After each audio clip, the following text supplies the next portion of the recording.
là yo sẽ nhớ ý nàng anya tiga dong kho ya mo zi ho ni ga ba da nga nong mo nong ang ga mi na ya mo zi Ani ti zi hanum adone Hamama boya zi ma wo ilma Ni te ta ho zo Ani unuma Anya ni ga La te theo ne chỉ có lối gió hoang chỉ có lối xa chỉ có lối đã lên nhà mà gọi ít hai mà biết lắm hai ai sống dunia nhà chỉ có lối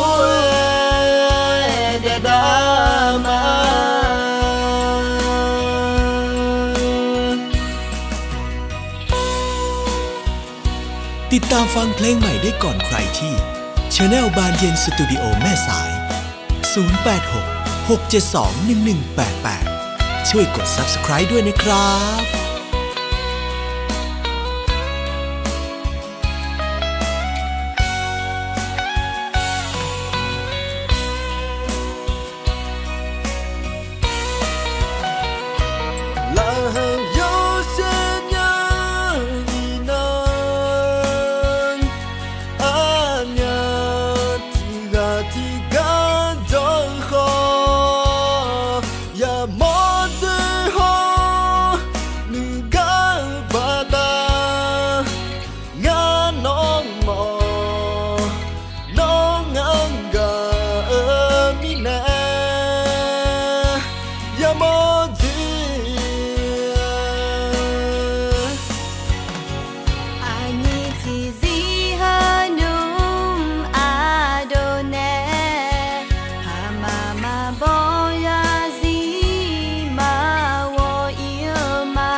làจะแถวเน่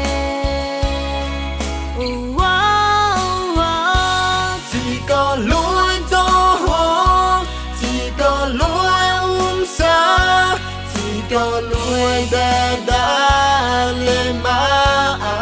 nhà mà gọi ít hai mà biết lắm hai ai sống